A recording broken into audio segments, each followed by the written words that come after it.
We are in the middle of this absolutely massive global bet on artificial intelligence.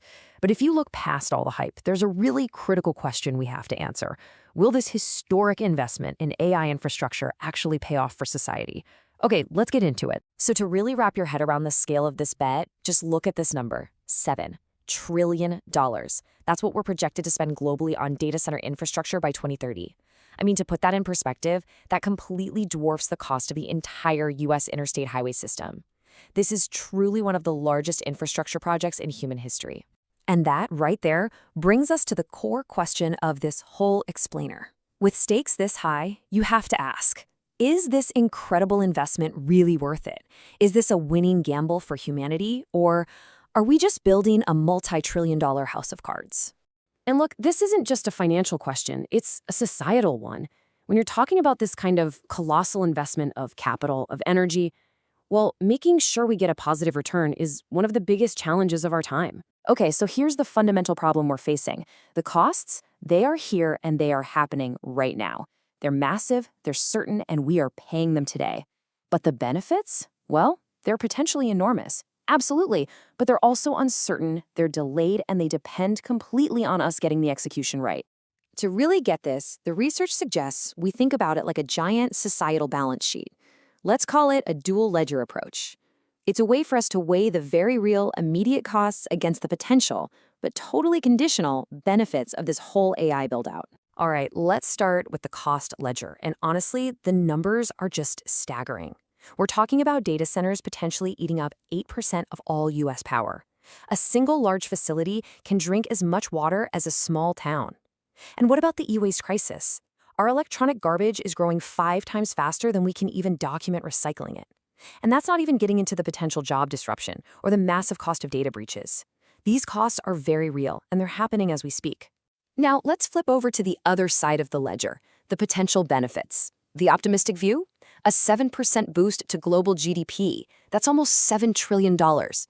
And that's because AI isn't just another shiny new tool. It's what's called a general-purpose technology, kind of like electricity or the internet.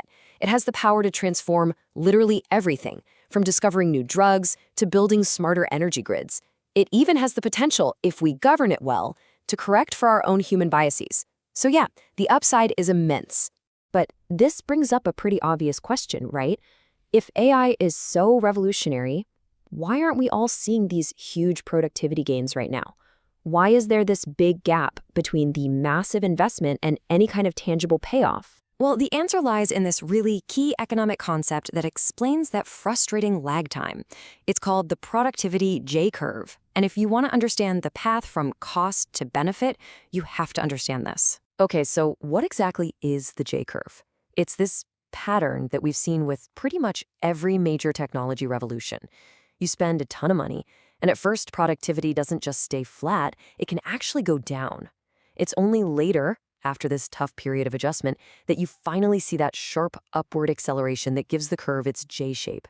The curve basically has 3 stages. First, there's that huge investment in all the physical stuff, the hardware, the software. Then comes the dip. And this part is so crucial. That dip isn't a failure. It's a period of hidden, unmeasured investment in what they call intangible capital. We're talking about things like redesigning entire processes, creating new workflows, and retraining your whole workforce. Only after all that hard work is done do you hit stage 3, the productivity boom. This quote just says it all, doesn't it? You can't just buy the technology. You have to fundamentally change the way you work. The real investment isn't in the digital tools themselves. It's in the human and organizational transformation you need to actually use them effectively. So, if the J-curve is this treacherous valley that we all have to cross, how do we get to the other side? How do we make sure we actually reach that productivity payoff? Well, the research offers a really clear path forward.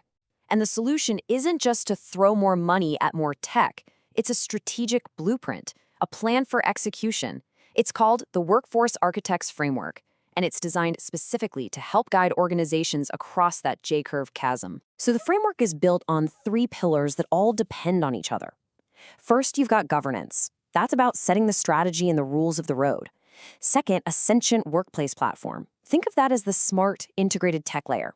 And third, human capital augmentation, which is really about the deep investment in people and skills.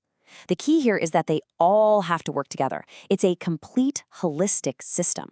So you might be thinking, okay, does this kind of strategic execution really make that much of a difference? Or is this all just consultant speak?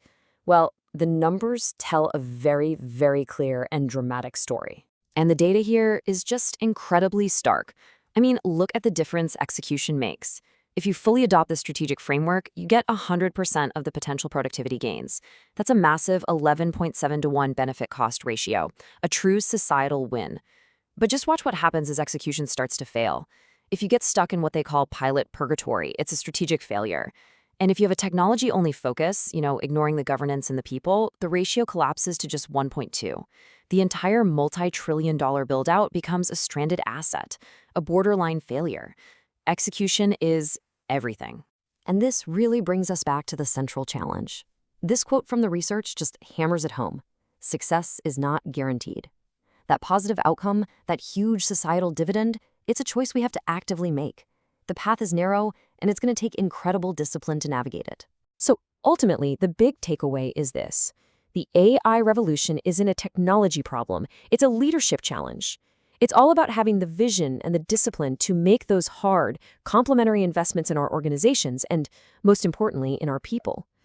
So the $7 trillion question is, will we make that choice?